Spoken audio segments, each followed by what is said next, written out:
語聞き流し10分間、名作リスニング、英語テキストと MP3 ダウンロード、その他の物語は、ホームページよりご利用いただけます。88thpp.com 88thpp.com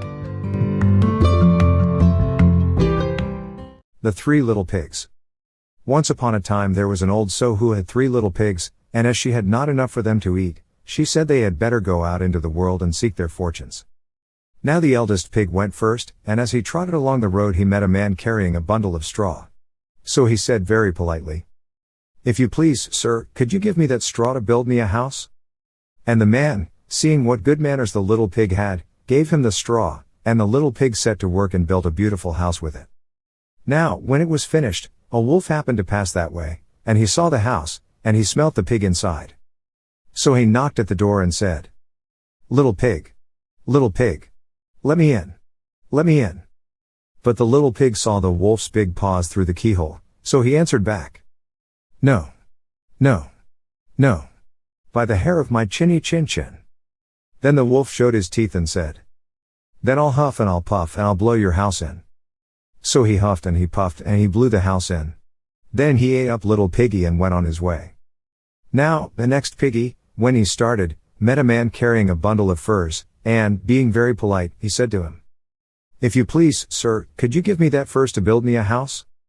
And the man, seeing what good manners the little pig had, gave him the furs, and the little pig set to work and built himself a beautiful house. Now it so happened that when the house was finished the wolf passed that way, and he saw the house, and he smelt the pig inside. So he knocked at the door and said, little pig, let me in, let me in."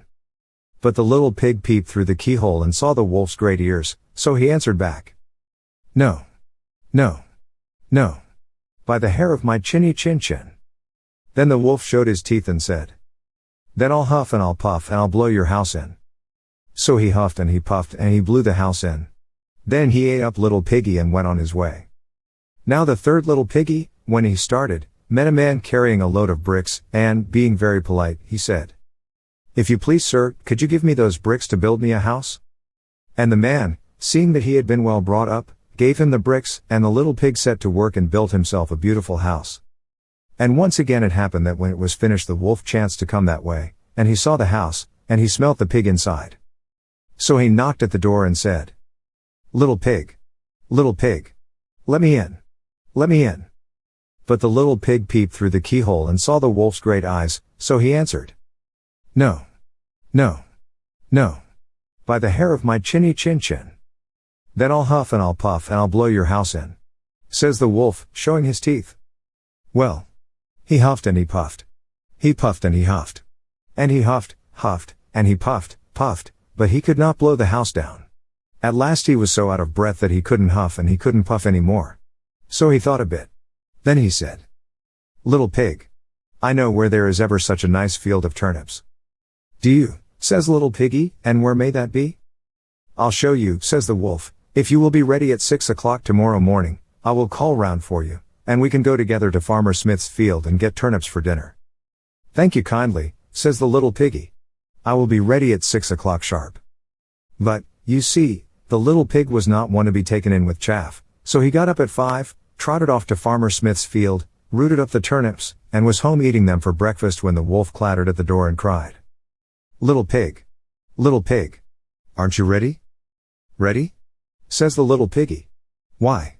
What a sluggard you are. I've been to the field and come back again, and I'm having a nice potful of turnips for breakfast." Then the wolf grew red with rage, but he was determined to eat little piggy, so he said, as if he didn't care, "I'm glad you like them, but I know of something better than turnips."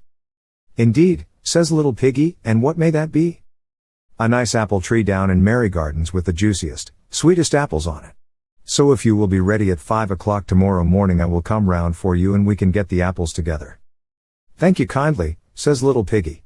"I will sure and be ready at 5 o'clock sharp."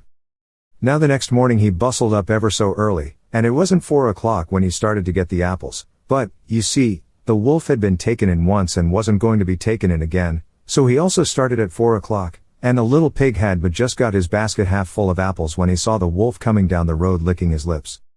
"Hello. says the wolf, here already. You are an early bird. Are the apples nice? Very nice, says little piggy, I'll throw you down one to try. And he threw it so far away, that when the wolf had gone to pick it up, the little pig was able to jump down with his basket and run home. Well, the wolf was fair angry, but he went next day to the little piggy's house and called through the door, as mild as milk. Little pig. Little pig. You are so clever, I should like to give you a fairing, so if you will come with me to the fair this afternoon you shall have one. Thank you kindly, says little piggy. What time shall we start? At 3 o'clock sharp, says the wolf, so be sure to be ready. I'll be ready before 3, sniggered the little piggy. And he was. He started early in the morning and went to the fair, and rode in a swing, and enjoyed himself ever so much, and bought himself a butter churn as a fairing, and trotted away towards home long before 3 o'clock.